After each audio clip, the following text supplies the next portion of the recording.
All right, welcome to New Year, New You, your first trade to 1 million. We are on day 3. So welcome to the party. If you missed day 1 and day 2, you can obviously go back and check those out. I'm your host, stock market coach and option trader, Jason Brown.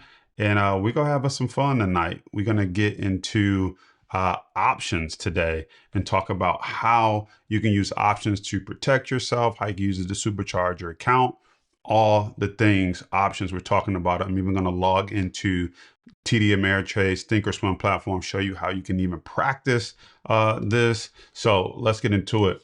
What I'd love to do first is from session 1, session 2, session 3, just kind of give you the roadmap. Tomorrow will be session 4, where we'll talk about the third grade investment theory, and then we'll do some live Q&A. But I always like to do a recap of the day before. So I would love, whether you're on Zoom, if you have a mic, type the word mic. If you are on Facebook, Instagram, LinkedIn, wherever else we're live streaming to, I would love to share your thoughts about the exercise that we gave you for the homework of thinking through how much money do you, not necessarily how much money do you have, but how much money and what type of sacrifice you might have to do to get into the market, or how much time do you have to dedicate, or what things are you going to have to sacrifice to put into this to get the realistic result that you want? What results are you looking for in what time frame? And then this one was super important. What are you afraid of? So any of the 4 that anyone's open to sharing about, if you have a mic, again, type the word mic. If you just want to type in your response, if you are not on Zoom, you can do that as well. I know most of my Zoom people are already inside the U. So some of you are already, what's the word I'm looking for? You might have already went through this exercise. So let me see here. The Zoom has a different chat, but let me open that one up. All right. So yeah, type mic, or let me know what the process was like for you typing it by typing it in. Here's why this is important, because if you don't do the homework, it's you get what you put into it, what you participate out of. And I know for many men too, we don't like to talk about what we're afraid of or what we'll have to sacrifice. And I'll bring you up in a second, Dan. I just saw your name pop up. But I know sometimes in life, we don't like to we don't like to talk about our feelings, our emotions, what we might have to sacrifice, what we might have to change, what we might have to do differently. But that's also like that cycle of, that's also that cycle where society allows it to put its thumb on your back and keep you compressed because you don't want to be different. You don't want to share. You don't want to expose. So Dan Glisky, let me see if I can unmute you and bring you up. Here, I just asked you to unmute. I am unmuted. Awesome. What's up, Dan? Good to see you, brother. Good to see you too. So, everyone, I joined Power Trades University about a year ago, and I love Jason. I love the content. I love everything that I had. And in day 1 of this session, the series, Jason mentioned that one of the first objectives everybody should have would be to learn. And really, that was what this last year for me was all about, was learning. I started out my year with about 10 grand in my account to start it, and I started learning. I grew it to 26. And I told Jason, I joined the 5-year millionaire. It's like almost gamified for me. Like, I want to get to the next rung. I want to get to the next run. I want to get to the next run. As I sit right now, my portfolio is at 12. So I took it from 10 to 26 to 12. So I still have a ton to learn. When you're trading options, to me, it's patience, discipline, it is focus, and all the things that in my investment history I've never been really good at. I've been way more cowboy. And so what I really need about this community, what I need about Jason is the discipline to stay focused. This works. I know it works. I just need to keep staying focused and keep disciplined with it. So my goal for this year is to be, my goal is 40K. I know I can do it. I just don't want to go up and then back down and up and down. So that is my goal this next year, starting out where I'm at, because I know I can do it, but I got to be patient and I got to be careful. Awesome, Dan. I appreciate you sharing that, brother. Good to see you. Me too. And I think what Dan shared is super important, and maybe we'll start it off with that. So let's kick it off. Let's get into it. I do want to honor some of the other people who kind of said some things. Afonso says, I do have a trading account. I have shares of Berkshire Hathaway. And this, my buddy, Mr. Lewis, is not necessarily afraid of anything. But everything just seems so overwhelming because it seems like so much is involved with investing. So I appreciate you sharing that as well. All right. So let's kick it off with what Dan just talked about, right? Because there's a piece of that that's super important. He said he started the account with, I think, like 8K to 10K, right? Then he grew it with what we've been teaching. He grew it to 26K. All right. So, I mean, whether you started with 8 or 10, that's 150% growth.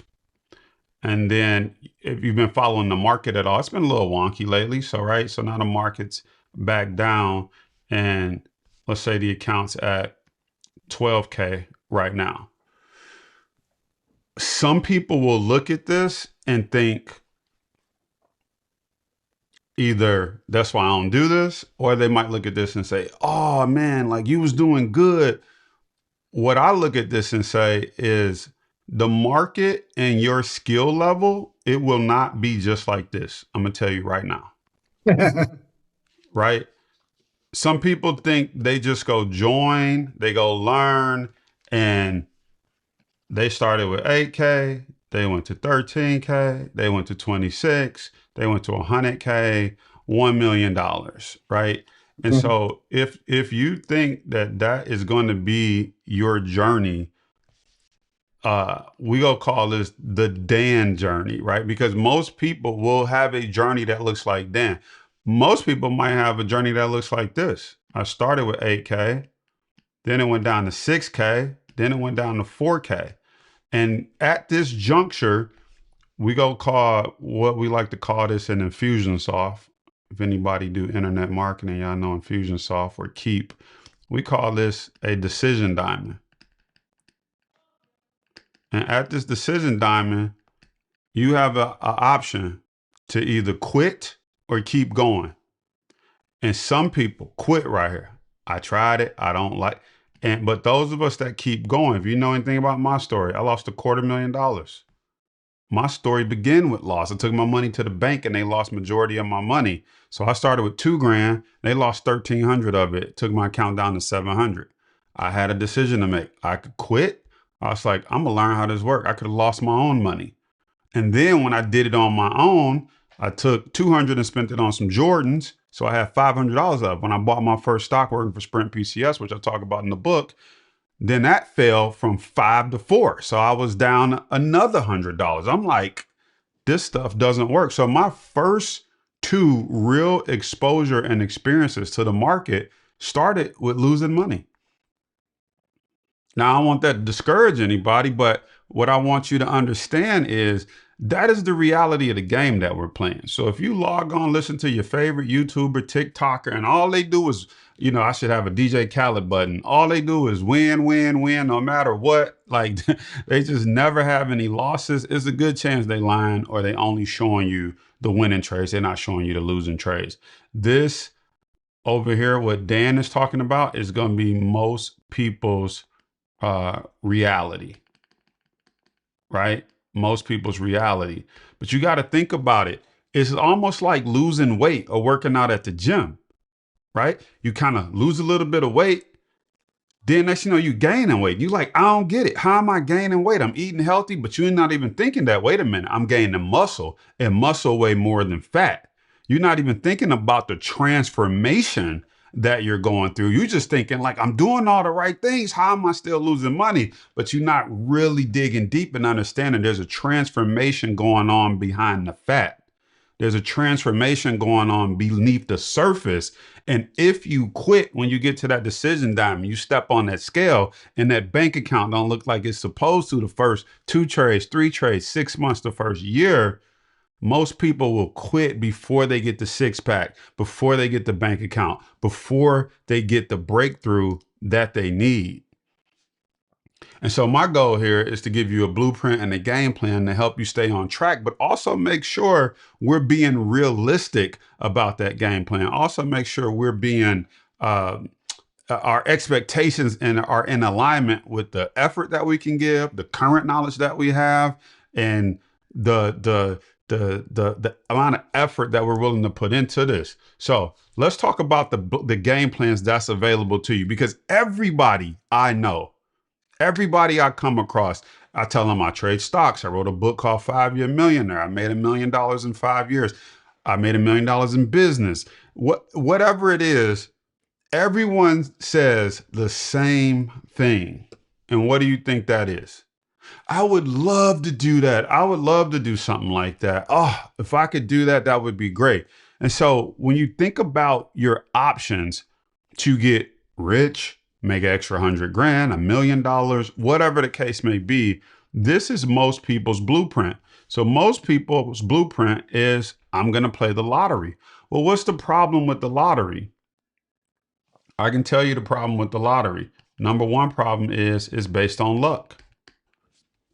So it's based on luck. If you lucky 1 year, or you happen to go to that store in Bodunk, Kentucky, and buy that winning ticket, it's about luck.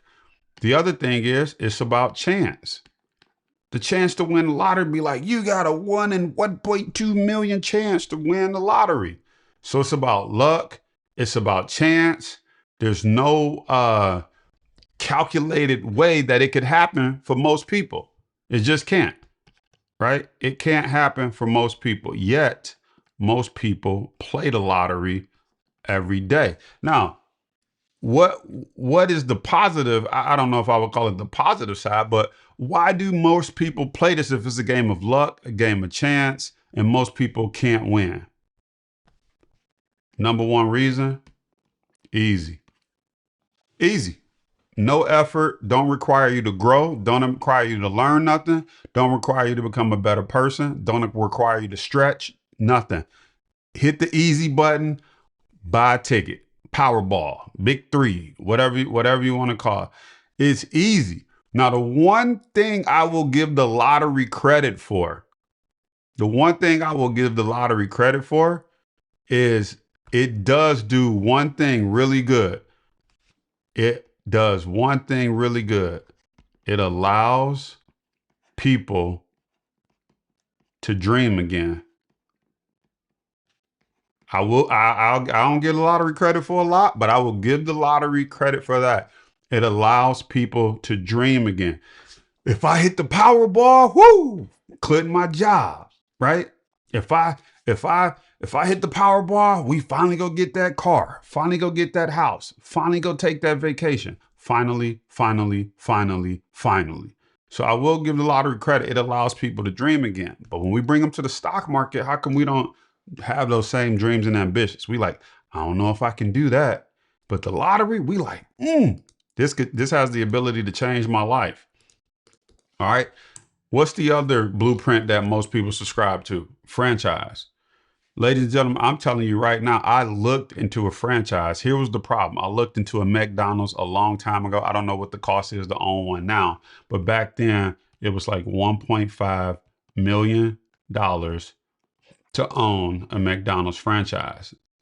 And then I dug deeper and it was like, well, you don't have to have 1.5. You need like 500K in collateral. So if you want to put your house up, then you need another 500K liquid cash for like the store operations, I'm like, I don't have neither one of those either. Right at the time, I'm like, how am I gonna own a McDonald's? And then what was the problem with the McDonald's? I was like, okay, I can only earn money on that street corner. I can only own money on 7 Mile and Ryan. I can only own money on 7 Mile and Gratiot here in Detroit, right? Like, I wanted to, it's like, where could I make money globally? Where could I travel? So when I started thinking about the lifestyle, I'm like, do I really want a McDonald's? When somebody break into the store, rob the store, the customers getting into fights with the staff. I got teenagers not showing up. I got people stealing out my cash. I was like, do I really want a McDonald's? Now, I'm not knocking the franchise game because people make money. I thought about getting a Wingstop because I like Wingstop and I like tropical smoothie. But when I think about what it all entails, property, plant, equipment, employees, food that can spoil, insurance, slip and fall insurance, I mean, all the things, I'm just like, yeah, no. And then I come back over here at $1.5 million. I'm like, okay, the franchise game is not for me. Here's the thing though. It's also not for most people. Most people don't have the money or the business acumen to buy into a franchise. So I'm looking at what are our options. All right. Play the lottery, start a franchise. We already talked about the school game plan, so I'm not going to beat this one to death, but we know about this game plan, right? 50 grand or 100 grand in debt. Hopefully you get a degree if you pass in 4 years. And if you pass in 4 years, you hope again that you get a job in your field. I know so many people got a degree, don't have a job in their field. Not knocking education. I believe in it. I have my degree. It is a form of investment. Climbing the corporate ladder. This is another one. I am not knocking it. When I use this image or this picture, I'm just using it to be funny. But we all know somebody that's working at that job, working themselves to death. And the reality is they'll never get rich working the job. Now, I want to be clear when I say they'll never get rich working the job. I want to also be clear that the job was never intended to get you rich. So I think we got to be clear there. The job was never intended to get you rich. I think that's very important distinction to make, because what happens is people think they get mad at their boss. They get mad at their company and they're like, they don't pay me enough. Da, da, da. It was when you sat down and said, I will work here, never in the employment contract did it say, okay, line number 6, we will also help you get rich.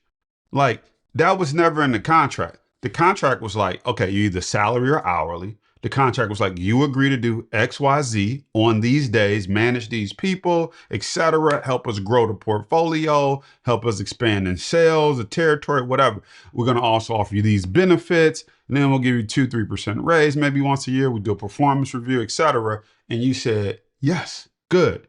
Somehow we went back to work and we like, it ain't like I'm getting rich here. They ain't helping me. It's like somehow the attitude changed as if that was part of the original employment contract. So I want us to understand, most of us, we should be mad at the person we look at in the mirror. Your job is your corporate job, wherever you work, the job is for their goal, and the agreement was to pay you not even a livable wage, an agreeable wage for the skills and services that you agreed to render. Nobody, I don't know if it's a livable wage or not. It depends on if you live in New York, California, Detroit. That was never part of it. It said, for this skill set, we are willing to pay you this. Do you accept? It is your job to then take that money and say, how do I get rich from it? How do I get my dream house? That's another one. People be like, they don't pay me enough to drive my dream car, live in my dream house. That was never part of the contract when you sat down and got that job. They didn't say, oh, make sure you check out line number 3, dream house coming soon. Line number 6, right under help you get rich. Line number 7, look at line number 6. Dream car as well. We go help you get that. That was never in the contract. Never seen it in an employment contract. Somehow we come in there with our bad energy, our bravado, and we think the company supposed to provide us that stuff. So what I'm trying to tell you is, as a person that owns a company and as a person that has worked for Fortune 50 and Fortune 500 companies, I never really got mad at my boss. I remember when they wanted me to work on Black Friday, Thanksgiving. I had worked my way up. I was regional manager. I thought I would have a little title. I got all these team members. We got 500 stores. Each store got a couple hundred employees. And I'll never forget, that was like, yeah, so this Friday, Black Friday was coming up. So it was right before Thanksgiving. It's like, yeah, so I'm like, all the stores are covered. Everybody know the promos. Every team go be at their store Black Friday. Boss was like, yeah, so what store are you visiting? I'm like, no, you don't get it. I'm good. The team is ready. All the stores are ready. The promotions are out. The stores are assigned. Everybody know what to do. He was like, yeah, so what store? I was like, oh, you want me to go out in the field too? I was like, I thought I finally got out of working weekends and Black Fridays. I was not mad at him for 1 second. I said, look, I'm in this man's system. It ain't even his system. He worked for somebody else who telling him what to do too. I smiled and I said, look, I understand. I understand the system that I'm in. And if I don't like this system, go build your own, Jason Brown. And that's what I decided to do. I went and built my own company, my own business, built my own investments. But what I'm simply trying to say to you is, don't be mad at your boss on Monday morning. Don't be mad. It's your job to get rich. It's not their job. It's their job to pay you the wage that you agreed upon and for you to come in and deliver the skills and service. Now, can you increase your skills and services, get a raise, transition into different industries if you don't like what you do? Yes, but that goes back to you looking in the mirror. But most of the time, getting rich is not part of the game plan. Now, here's the other game plan that a lot of people fall back on is real estate. I'm not a hater of real estate. I just look at real estate as a big headache. Every time I look at real estate, here's the problems I see with real estate. I know some people in real estate go like, but you could do it this way. Look, I got my real estate license. I understand the game. Trust me. And I also know the flaws of the game. So here's the problem I found with real estate. Number one, well, here, I'm gonna make them as X's. The problem with real estate is you need good credit. Now, that's not a problem for me. My credit A1, over 800 credit score, I'm good. But there was a time in my life where my credit was bold. And there's a time in most people's life where they don't have the credit to get a house. Even if you have the credit to get your first house, to house hack it, rent it out, flip it, you really only got the credit to get one house. You typically ain't got enough credit to get two houses. So it's like, I got my one house. Now what do? It's like nothing. You got to wait till you get some more money, right? The other thing is, okay, I'm a fix and flip. So you go fix and flip. What typically do you need for a fix and flip? It's usually not the nicest house. So you probably got to buy it for cash. It's the house they don't want to give you a mortgage on, right? Sometimes you can get a mortgage on it. Got it. But most people, okay, you put 20K down. Then you got to have some money for the fix part of the flip.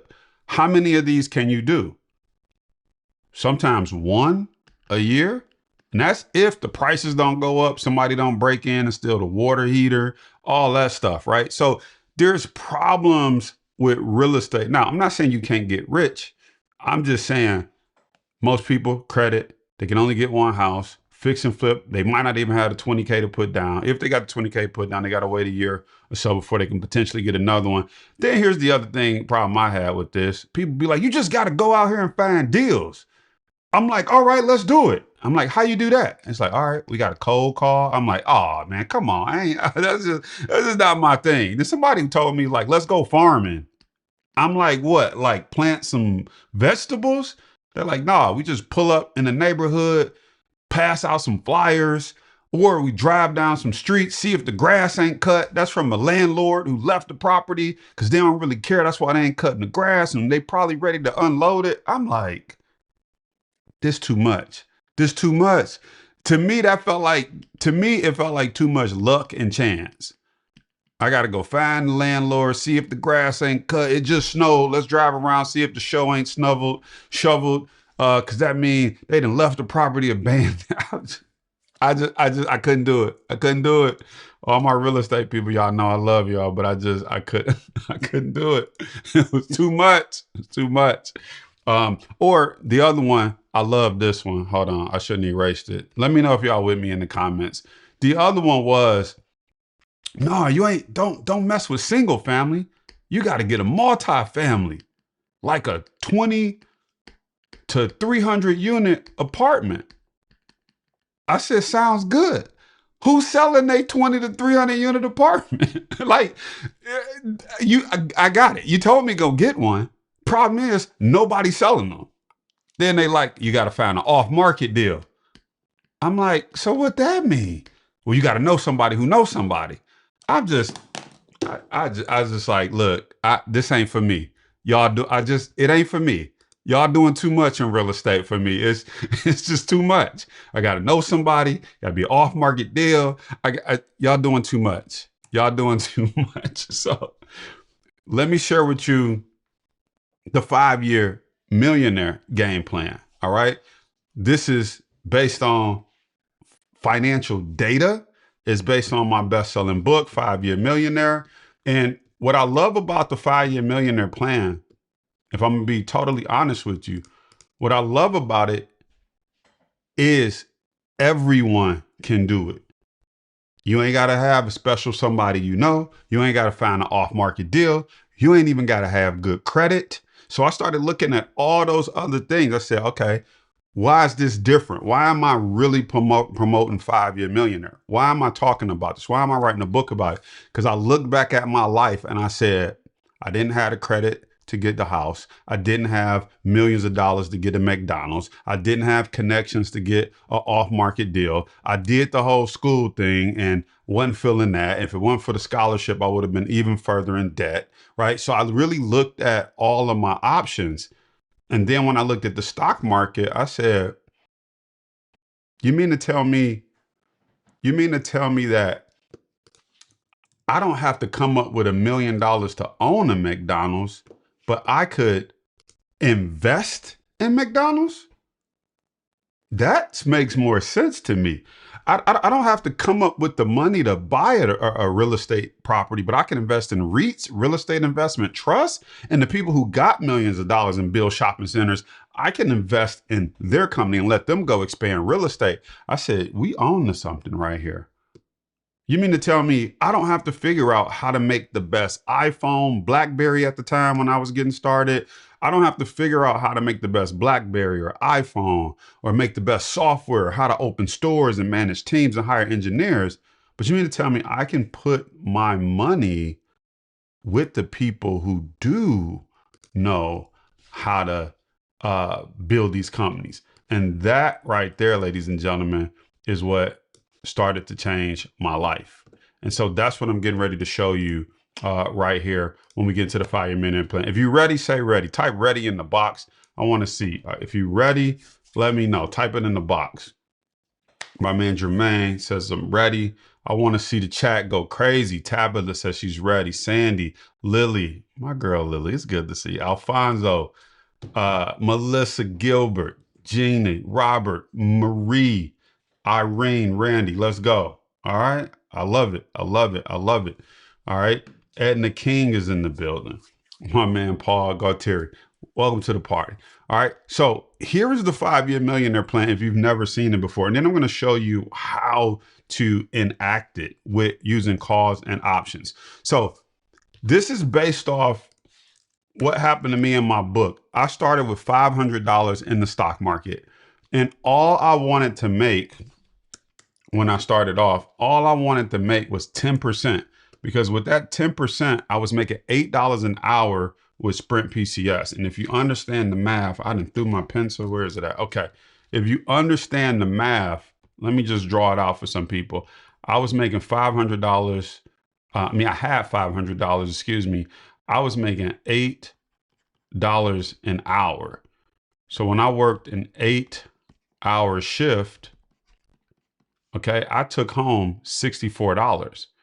Now, when you took about $14 in taxes out, my take-home pay was about $50 for a day's worth of work. So when I had that $500 left that the bank didn't lose. I said, if I can make 10% on this 500 bucks, to me, I said, that is one weekend I can take off. That was my whole goal, ladies and gentlemen. I've been working in retail since I was 14, 15, McDonald's, Mervyn's, Best Buy, Circuit City, Sprint PCS, you name it. I've been in retail my whole life, working weekends, missing all the fun. I never went to anything in high school because, like, I got to work this week. I got to work this weekend. All the holidays. I got to work all the holidays, right? Especially when you're young. Now that I look back on it, they like, y'all don't got kids or nothing. We give the other people the weekend off or the holidays off. Y'all young people can work all the weekends and holidays. And so I was like, if I could just make 10% a month, I could take one weekend off. But then I started to say, well, what if I don't pull the money out? And if I can make 10% the next month, I'm like, wait, I could take 2 weekends off. I said, well, hold on. Wait a minute. If I leave the money and I don't take it out, I could take 3 weekends off. And I'm like, if I can get to month 4, I can take a whole month of Saturdays off. This is literally what changed my life. Then I started to say, well, wait a minute. Most people go to school for 4 years, 5 years, they go $50,000 in debt, and they hope to come out and make $100,000. I said, if I follow this for year one, year one at the end, I'd have $1,500. Don't seem like much. People laughing at me. They like, he doing all that studying, that stock market stuff. He been investing. He got $1,569. Some people thought it was a joke. Then I looked at year 2 and I said, well, at the end of year 2, I would have about $5,000. Now, what interested me about year 1, the end of year 1 and year 2, was I knew people who waited all year long to get a tax return of $1,000 back. So I said, wait a minute, you mean to tell me for 500 bucks, if I can make 10% a month, I can generate my own tax refund. So that now I went from just trying to take a Saturday off to like, people wait all year for a tax refund. But what if I can create my own tax refund? Then I started looking over here like, whoo, people over here, this tax refund, this for the people who claim like children and dependents. Come on, don't act like y'all know what I'm talking about. In my neighborhood, people was claiming other people's kids, getting $2,000, $3,000 back on taxes. I'm like, I could do it the legal way. I could get a $3,000, $4,000, $5,000 tax return. You kidding me? Then I looked over here and I said, kids go to school to come out making $100,000 a year. You mean to tell me I could graduate from school and I could pay back the $50,000 and still have $100,000 left? Is anybody with me on the math? If I got $152,000, I could pay the $50,000 tuition back, and I got $100,000, which is what kids hope to make when they come out, but they come out in debt, and then they usually come out making $50,000 to $80,000 if they was lucky. When I saw this, it changed the game for me. And this is why it's so powerful for you to start where you're at. Because some people will be like, all I got is $500. What I'm gonna do with that? I saw the gauntlet. I saw this as a maze. I'm like, I gotta run this maze. Because it wasn't $500 to me. It was $152,000 to me. See, it wasn't 500, it was 152. And then I asked myself a crazy question.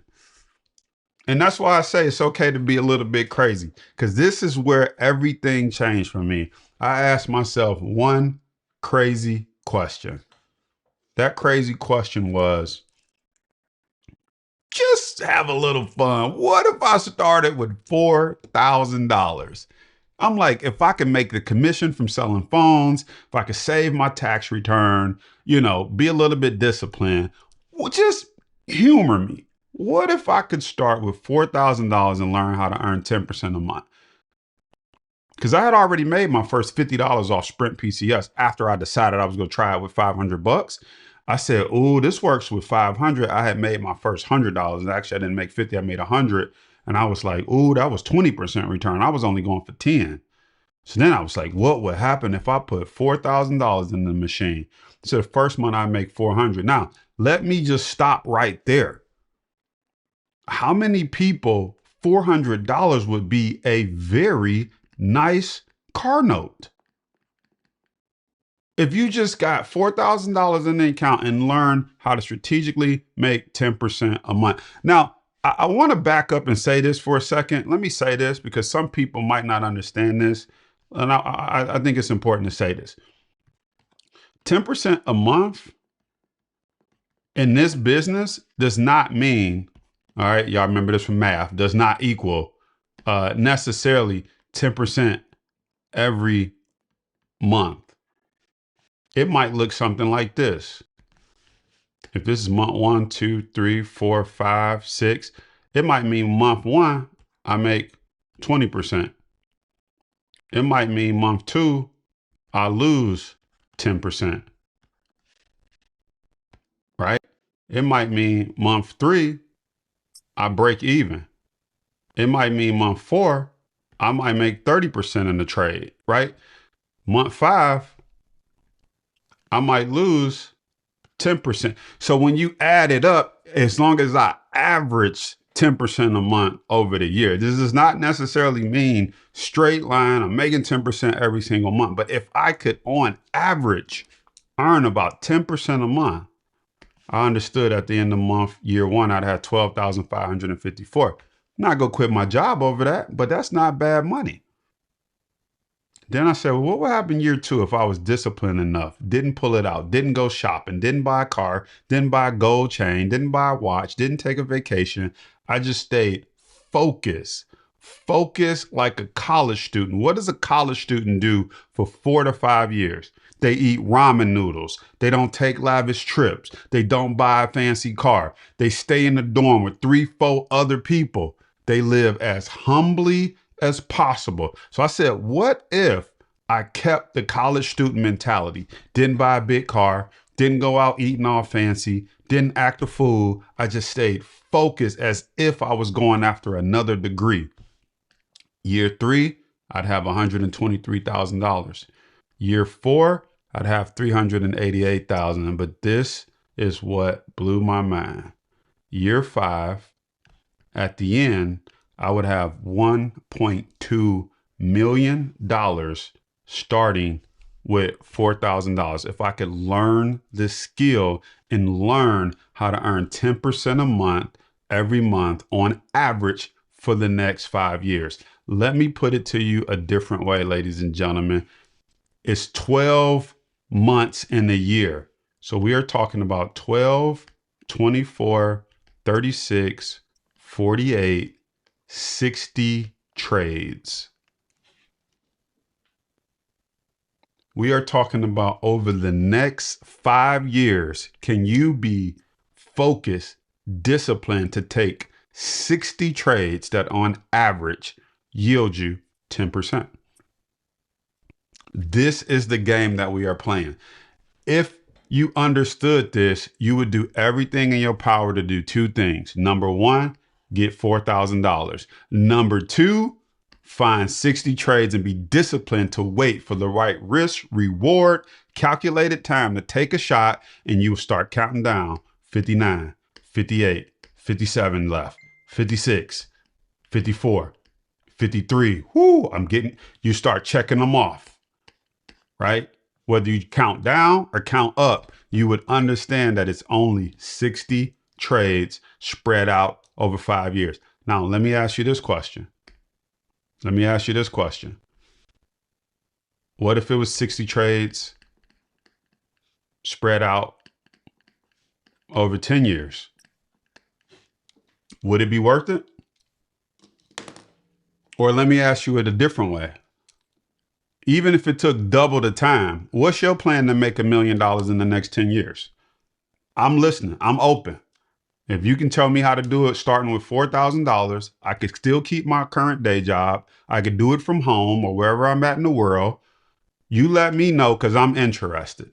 I don't got to recruit nobody. I don't got to do no presentations in nobody's living room. I don't have to have good credit. I don't got to drive up and down the street, see if the grass cut, the snow is shoveled, see if I can go talk to somebody about buying a house. I don't got to go send out a bunch of flyers. I don't have to cold call. You let me know where I can start with $4,000, learn a skill that is available to everybody, and in the next 5 to 10 years become a millionaire. I'm interested. Let me know. Tag me in the comments. But until then, this is the 5-year millionaire plan that I am trying to share with you all. This right here, for all my people who say, getting started in the stock market seems confusing, it seems complicated. Look, it don't get more simpler than that. 60 trades, starting with $4,000, try to earn on average 10%. It don't get no more simpler than that. It don't get much simpler than that. Now, let's have a little fun. I want to do something. Well, no, I'm not going to do that just yet. Let me know. Does this make sense? Let me know in the comments, because this is the crux of what we're talking about tonight, ladies and gentlemen. This is the crux of the 5-year millionaire plan. This is what everything that we're about to talk about. This is the theology that it is based off of. This is what it is based off of. Love it. Comments going crazy. Yes. Makes sense. Makes sense. All right. Now, you have to be asking yourself the question that I was asking myself when I saw this. There's 2 questions. Number 1, how does it work? And then number 2, how do I get a 10% return every month? That is a fair question for you to be asking right now. And I'm going to show you how that works, okay? But you should be asking, okay, how does it work? And number 2, how do I get a 10% return every month? Because the bank ain't offering me 10% return. Oh, the bank offering 10% returns. They just not offering it to you. Okay? Let's be clear. Did we do this on day 1 where we looked up how long it takes to pay off a mortgage? I believe we did that on day 1. When you think about your mortgage, when you pay it over 30 years, okay? When you pay that mortgage off over 30 years, a $250K mortgage, you might end up paying $750K for that house or whatever the number was. Let's just do it. I just want this on the books. Here, let's do this. I just want this on the books for a second. Let me bring, I want to redo this because I got to drive this home. I want to take my time with this tonight. Mortgage calculator. We did this, but I think it's important to do it again. Let's just say you buy a home, $250,000. Let's just say you put 0% down, right? You put nothing down, 6% interest rates. Okay. All right. Look over here. Total interest paid, $369,000. Last time I checked, let me pull up my calculator. Last time I checked, bear with me. Last time I checked, 369,000 in interest. Let's add 201. Let's not be shabby here. Divided by something that cost me 250,000. Last time I checked, that was 147% return. Now you got to ask yourself one simple question, ladies and gentlemen. That's 147% return for who? The bank. All right. It ain't 147% return for you. That's 147% return for the banks. So why am I showing you this? This is very important. This is very important. You gotta understand why I'm showing you this. If you unmuted yourself, mute. All right. I gotta figure out who came off mute and mute them. All right. I think I just muted everybody. All right. Here's why this is important. And everybody listen to the sound of my voice. Okay. All right. I just fixed that. All right. Now on regular Zoom, hold on. We got somebody that unmuted themselves. I'm flying solo tonight. So Michaela does not, is not here to, there we go. Let me unallow people to unmute themselves. That should have fixed that over there in Zoom. All right. So here's why this is important, ladies and gentlemen, because you gotta think about the psychology that we are taught to buy into. I come on here and tell you, you can make 10%. There's a way to make 10% a month. Sometimes our mind initially go to, yeah, right, nobody's making 10% a month. That's because the financial system doesn't want to teach you what's possible. They need you to stay on the other side where you are making 140% returns for them. Does that make sense? They need you to stay in your place. They're not here to teach you options. They're not here to teach you stocks. They're not here to teach you how to work. In fact, if you think about the credit card, they're like, we don't really need to teach them, because if they don't know, they will pay us 22% interest on a credit card for some shirt that they bought. So understand the financial system. There's people making 22% off you. There's people making 147% off you. And guess what they call it? The American dream. Buy a house. It's the American dream for the banks, right? It ain't the American dream for you. So understand, the 5-year millionaire plan is what I am saying we got to open up our mind to. Just because you don't know how to do it doesn't mean it's not possible, but I'm going to show you. All right, the market moves in 3 ways: up, down, sideways. Let's do a little bit of math. Up trending, 33%, sideways, 33%, and we all know the market could fall, go down. So if we assign 33%, mathematical probability to the 3 different ways that the market can move, these are the 3 different ways it can move. I haven't seen the 4th way. Market goes up, down, or it goes sideways, meaning stock price stays the same. What this really means is that most people have a 67% chance of failure because they only know how to make money which way? Most people only know how to make money this way. They only know how to buy low, sell high. And if that ain't working, they losing money, right? So most people have a 67% chance of failure because they don't even know how to do that correctly. They don't know how to read a stock chart. They don't know how to buy at support. They don't know what a low risk versus a high risk time to buy is. And so no wonder why your broke friend, your cousin, your uncle who tried something like this before, no wonder they all lose money, because most people have a 67% chance of failure. So what is the answer, Jason Brown? The answer is options. If we think about this like a house, we're trying to get rich, we're trying to get wealthy. It's same thing as we're trying to build shelter. We're trying to build a place that we can plant our flag and live under, AKA the stock market or a house. Can you imagine if you can only build a house with a hammer? They're like, we need to dig out the foundation. You're like, well, I'm going to turn this hammer around and I'm going to get the digging. They're like, yeah, but we need to run electrical. You like, yeah. I mean, but we also need to do some plumbing. You like, I got a hammer, right? Like it don't. We need to hang the light fixture. You like, I got a hammer. Don't make sense.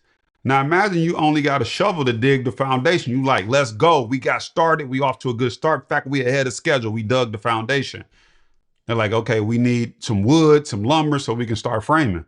You're like, yeah, I can turn the back of the shovel around and we can hit some stuff, right? It wouldn't make sense. It wouldn't make sense if your only tool was a hammer. Your only tool was a shovel. However, that's how most people go through life. Their only tool is like work a job, keep their head down, hope they get ahead. And that is a game plan. That is a game plan. It's just not a game plan to get rich. It's not a game plan to make $1 million.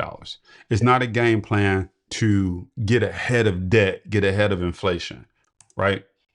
And so I alluded to this the other day. These are the investment options that are available. You can control these houses. When I understood this, I said, this makes sense. I don't necessarily have to buy the house, but I can control it.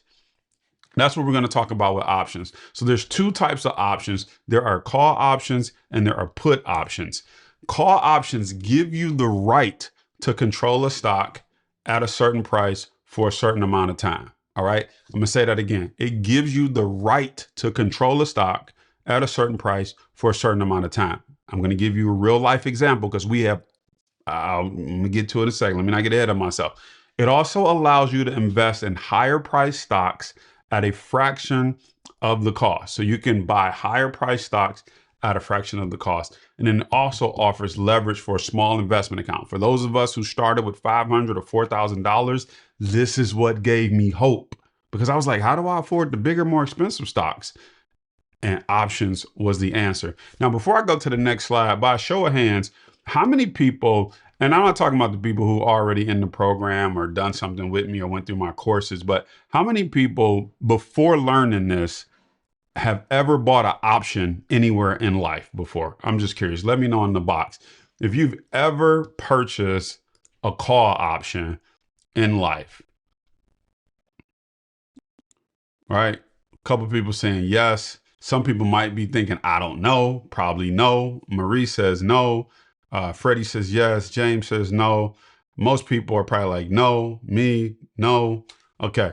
Most of the people that's probably saying yes are probably the people who understand what's about to come next. Paul Gutierrez says no. Paul, because I know you personally, let me ask you, have you ever bought a house before? Just because I know you personally, type it in the box. Have you ever bought a house before, Paul?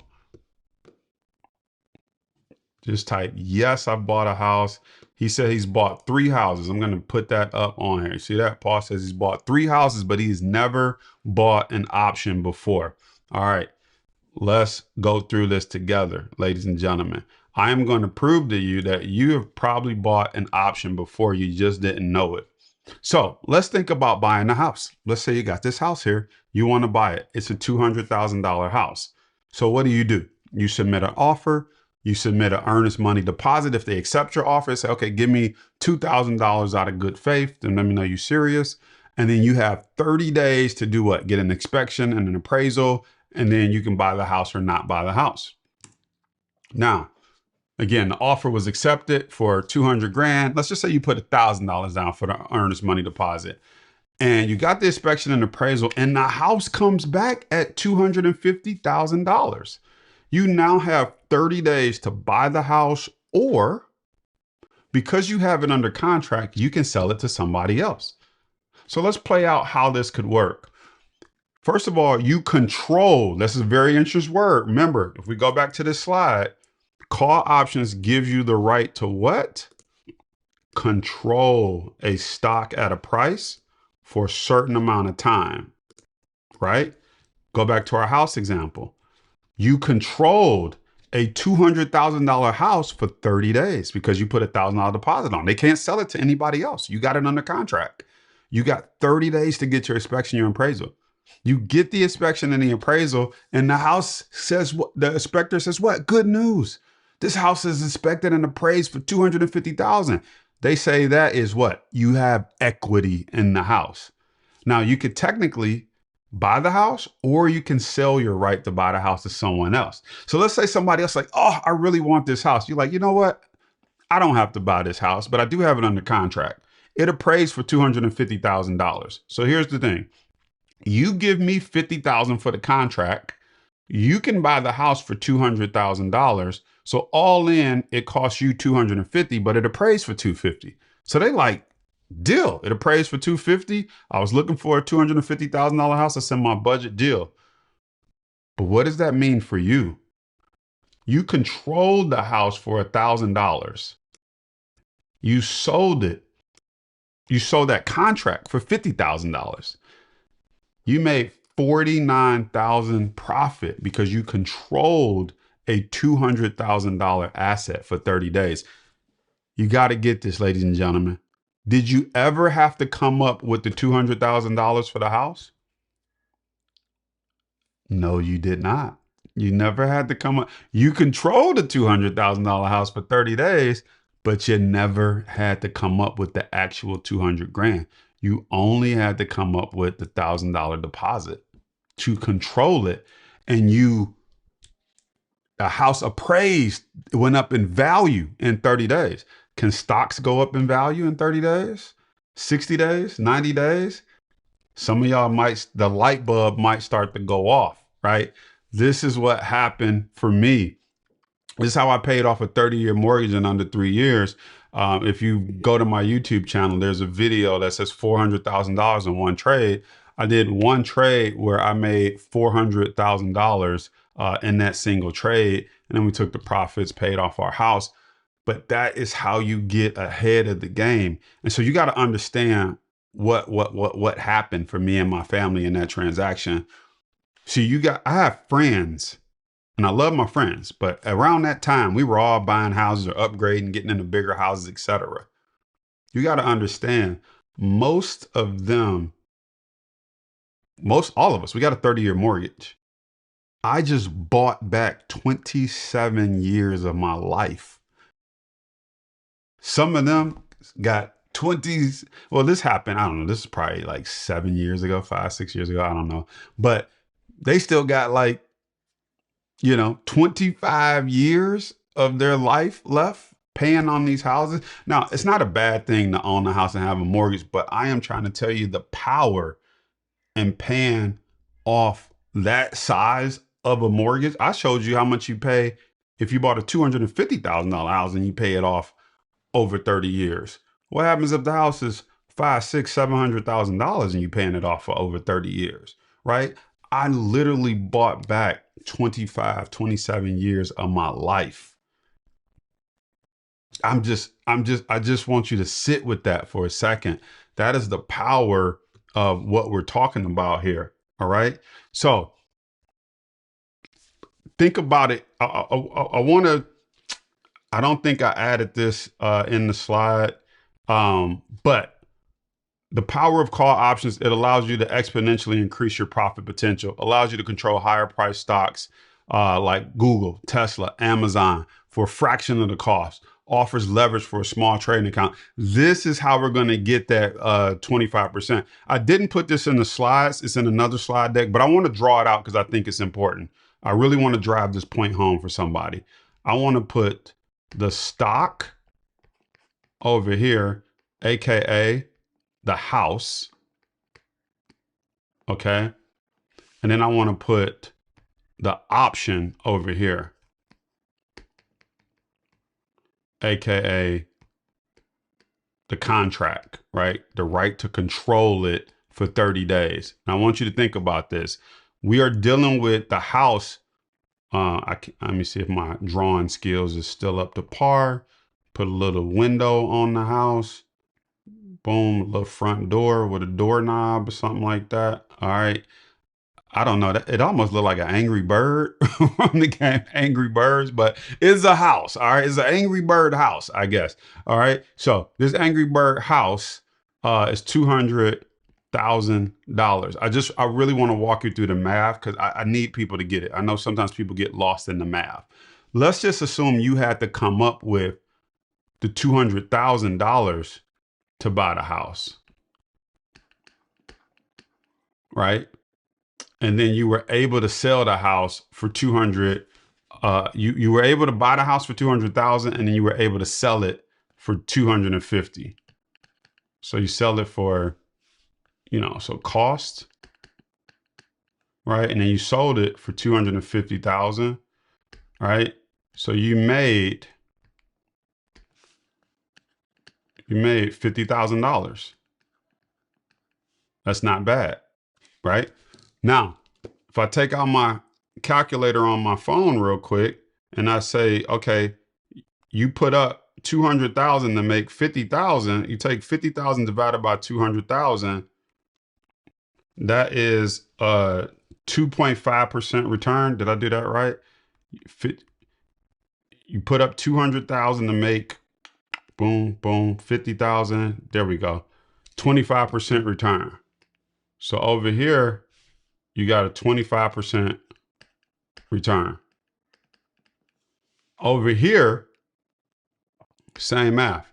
Cost you 1,000 to control the house. You sold it. You sold that contract for 50,000. You sold the contract for 50,000 so that somebody else could go buy it, and you made 49,000. Okay. Now let's just do the quick math. I'm gonna do it. Can I pull this up? All right, let's do the quick math real quick. You took $1,000 and you made 49,000. So 49,000 divided by 1,000. No, I did that wrong. What is it? Yeah, is it 49,000 divided by $1,000 times 100? That brings you to what? 4,900% return, something like that, right? So you made like a 4,900% return. Now, let me ask you a question. How many people, now 25% return, not bad. But the problem with this is how many people have $200,000? Not many. Now, if you come over here, how many people got $1,000 to try this out?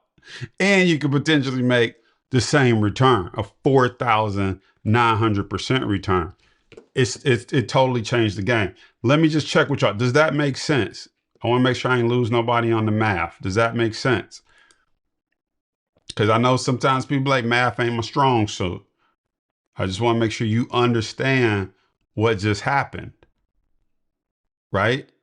You take what you made divided by the cost. It is a very big difference. So the reason that's important, when I show you that spreadsheet and say, how can we make, 1,000 to make 49K? Yes, really. That's exactly what I just showed. We controlled the same house. It was all about, did you have to actually buy the house and turn around and fix and flip it? Or did you put the deposit down and control the house for 30 days? If you understand anything about real estate, that's called wholesaling. Anybody in the real estate understands that. That's called wholesaling. They controlled the house. They never really bought it. They had it under contract. It appraised in value, and then they sold the contract to somebody else. In the stock market, that's called call options. You can control stocks like Tesla, stocks like Google, stocks like Amazon for 30 days, 60 days, 90 days. It offers leverage for growing a small account. All right. Now, I know this stuff is new concepts to you, which is why we talked about this on the first day. You got to get educated. You have to get educated on how this works. This is the stuff that blew my mind when I first understood this. Irene says, I understand the concept. How do you start the knowledge? Make sure you join us for session 4. We'll start talking about that. But let me keep going. So I walked you through the example. Now, one of the number one fear that most people have is that they're going to blow up their account or that they're going to lose all of their money. And so most new traders like, I would try this, but I'm afraid I'm going to lose all my money. Well, remember, we talked about one way to not lose all your money is to make sure you're dealing with high quality stocks. Amazon, Google, Tesla. Only way you lose all your money is if they go out of business, owning the stock. You could also look at the sectors or the ETFs and you can buy the sector. Only way you're going to lose all your money is if the entire sector goes out of business, right? So I want to share with you my not so secret strategy to protect your money, which is understanding put options. All right. This is a strategy that can be used when stocks are falling or selling off. It gives you the right to put the stock to someone else at a specific price, and it allows you to protect your stock from falling, protect you from falling, allows you to protect your portfolio, and it allows you to lock in gains. I'm going to give you the best put option example that I always give and share with people. Before I do, let me know in the comments, have you ever bought a put option in your life? Anywhere else outside of the stock market? If you have, do not say where for the people who are unaware. But if you are not familiar with stock trading or investing, have you ever bought a put option? If you're like, I don't know, just type, no, you haven't. I'm just curious. Have you ever bought a put option? Tony says no. Sandy says no. Edna King says no. Ugochi, no. Tabitha says not sure. Okay. Now, let me ask another question while we got the comments up. Have you ever paid for car insurance? Let me know in the comment box. Have you ever paid for car insurance? The same people who said no. Have you ever paid for car insurance? All right. All the yeses are coming through. All the yeses are coming through. I think the people who had a no come through, they was answering the first question. All right, let's walk through this. Because once you understand this, this changes your life. All right. With put options, you can literally force someone to buy your falling stock at a higher price. So if your stock is $100 a share and it falls to $50 a share, you can force somebody to buy it at $100 and they will make you whole. They will give you all your money back. Tanisha, I don't know if Tanisha's on here, but I love sharing this example. Tanisha, who was in our community, she had a put option on Facebook when they announced earnings. And she says, long story short, my $400 turned into $5,000 this morning. She had bought a $400 put option on Facebook. And when they missed earnings and the stock fell down, she turned that $400 into $5,000. Ladies and gentlemen, she made more money from the stock falling than she did from the stock going higher. Some people might say, how is that? So let me skip over that portion. Let me go straight to the example, because yes, you can buy put options every month, the same way you buy insurance every month. So let me go back to that. But think about it like this. If you've ever bought car insurance, let's just say this car is valued at $50,000, okay? And insurance costs you $300 a month. So you're paying $300 a month to insure this Mercedes-Benz, this G-Wagon, whatever car, Cadillac, insert whatever car you want. You say you get into an accident, and after the accident, your car is totaled, is valued at $0. What will you do next as soon as you get home? You will pick up the phone and you will call your insurance company. You will file a claim. You will put that car that used to be worth $50,000, that's now worth $0. You will say, hello, insurance company. This is now your car. You can have it. You owe me $50,000 so that I can go buy a new one. They will literally have to buy your car from you. I want to go back to this slide. You can literally force someone to buy your falling stock from you at a higher price, because it works just like insurance. You can literally force the insurance company to buy your car that is now worthless because you paid for a put option, but they don't call it put options. They call it car insurance, life insurance, homeowners insurance. You think about it. You have life insurance, you got $1 million policy. You don't pay $1 million for it. You pay 100, 200, 300 a month, whatever. But if you, God forbid, pass away, your life goes down to $0. You can put that life that is now worthless to the insurance company, and they have to give you $1 million for it. Same thing with a car. Same thing with a house burnt down. All the valuables in it are worthless now. You call that insurance company up like, y'all got to replace my coat, my Rolex watches, my computers, bed, couch, everything. You call up and you put that burnt material to the insurance company. All right. So it's a powerful, powerful, powerful, powerful thing. Let me just stop for a second. And I am going to go in and show you an example of a put option just so you kind of can understand. But let me just pause, because this might be mind blowing for some people. It was mind blowing for me. I was like, ooh, I got to learn that. So let me know in the comments, like, is this making sense to you? Call options, put options, the ability to control a house for 30 days and make money from it, same way you can control a stock.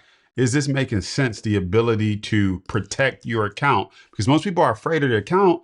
Nobody is telling them how they can protect it with put options, right? Jackie says, yes. Carla, yes. Marie, Tabitha, making sense. Edna, making sense. Yes. Tony, making sense. Awesome. Awesome. It's crazy. This is such cool stuff, right? I get excited about this because I know somebody's sitting on the other side of the screen just like I was, and they're like, ooh, this makes sense. One of the questions, did someone have to have the stock initially? No, she did not have to have the stock to buy a put option on it. She did not have to have the stock to buy a put option on it. You could capitalize on stocks falling.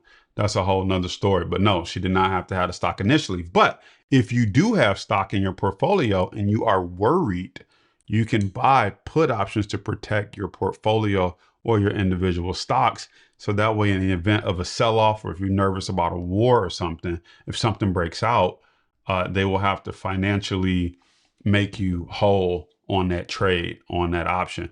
Let me just show you as we wrap this up. This is why I wanted you to open your brokerage account with Thinkorswim or Swap, because you'd have access to this tab, which is called Paper Money. And we could look at a stock like Apple. Let me take a look at Apple. Let's take a look at the chart of Apple. All right, let's say we're looking at Apple. This is a real trade that we did inside the university too. And I still believe in the Apple trade that we're in. Let's just say Apple showing support right here. So the stock has rolled over, sold off, came back down to 250. Now, I believe this is a low risk, high reward time to buy. And I think Apple can go back up to at least 290 in the next 6 months to a year. So what you could do is say, okay, instead of me buying Apple at $250 a share, what I will do is I will go in here and I will look for an Apple option. And I will say, I want to go all the way out to the end of the year, December 18th. That's the end of the year. Okay. And Apple option for $250. Instead of buying a stock at $250, I can buy an option for about $200 or $28, right? So let's just do some quick math. Let's just do some quick math, because I want you to understand this. So we got Apple. That's the ticker symbol. Let's just say 250. Over here, we got the stock. Over here, we got the option. Okay. Options, you have to buy them in 100 round lots. So, which means you can either buy 100 shares of Apple at $250 a share. And that's going to be $25,000 if you want to invest in Apple, 100 shares. Or you can buy the 250 strike price option, which means I have the right to buy Apple at 250 all the way to December. What was that? December 18th to December 18th, 2026, which is basically almost a full year. All right. I should say, I'm gonna put a little asterisk for somebody watching the replay. That's not a year. Almost a full year. All right. Asterisk. That's my disclaimer. All right. Somebody on the replay go call it out. All right. Now that cost us what? For us to control it, we could say $28.15. So $28.15. We're gonna buy one contract. A contract controls 100 shares. So it'll cost me $2,815.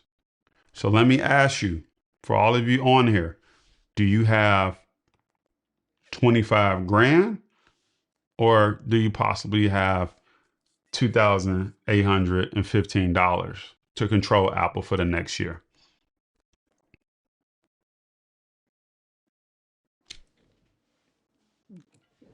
I'm silent on purpose.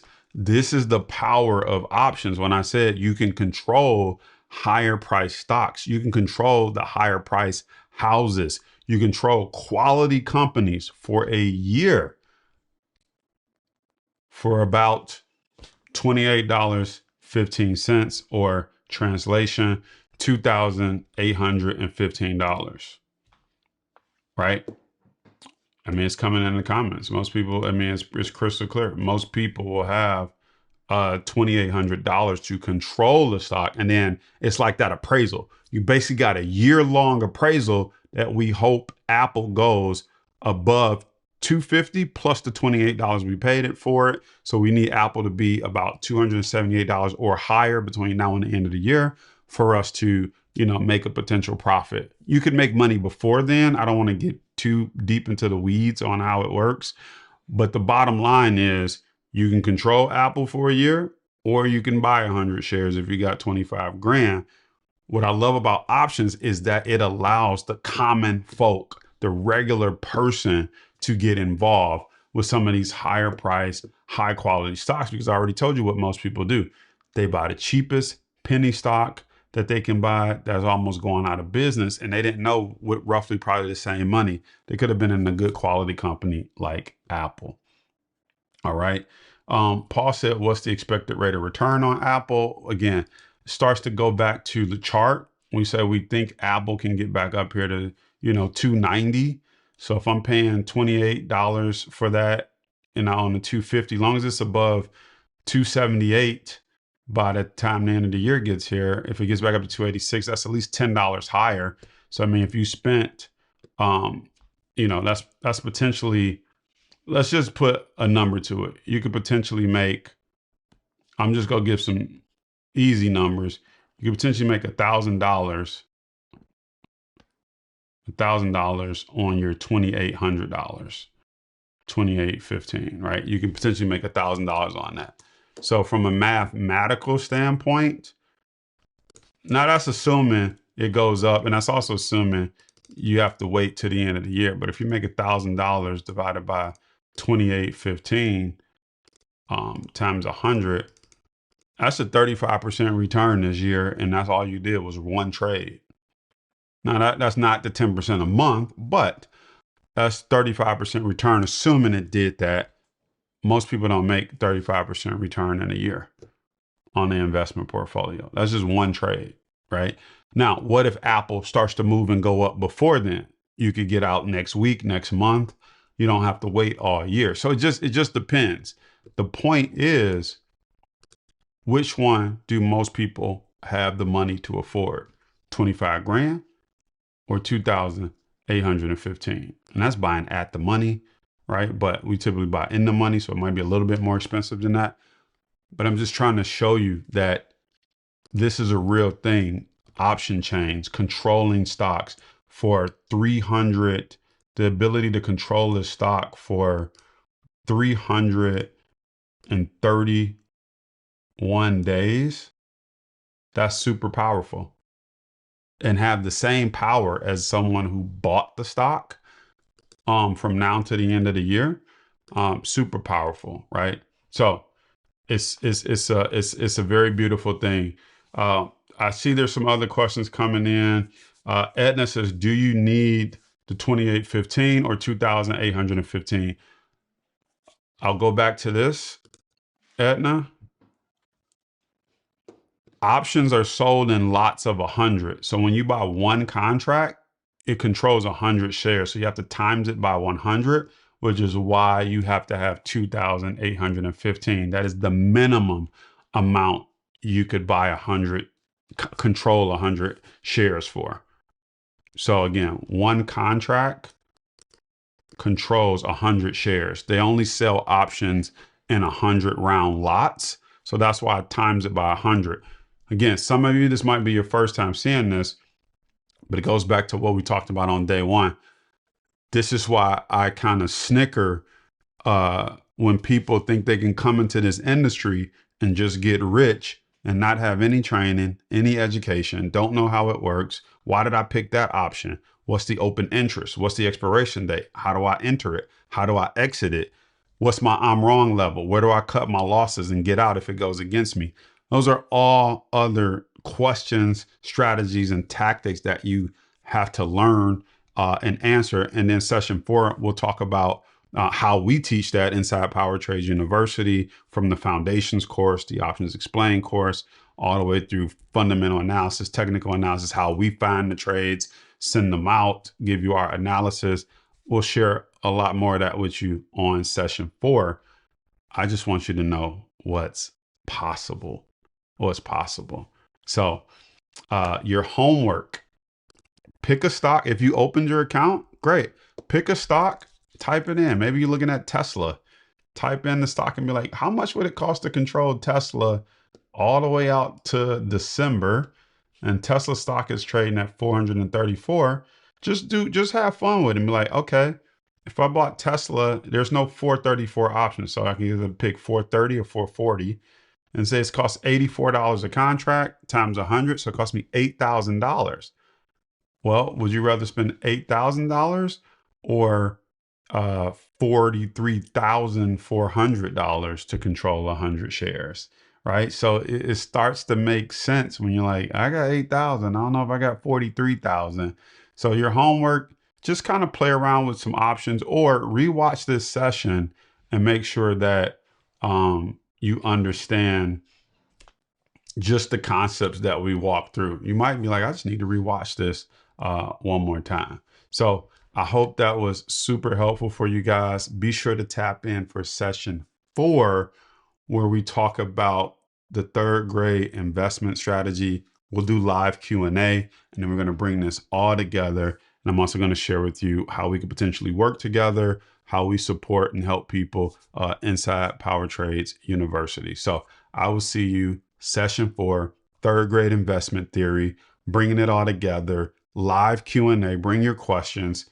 We're going to tackle it session 4. And if you know someone who needs to watch this series, tag them, send it to them. They still have time to tap in. I'll see you guys on the next one. Peace.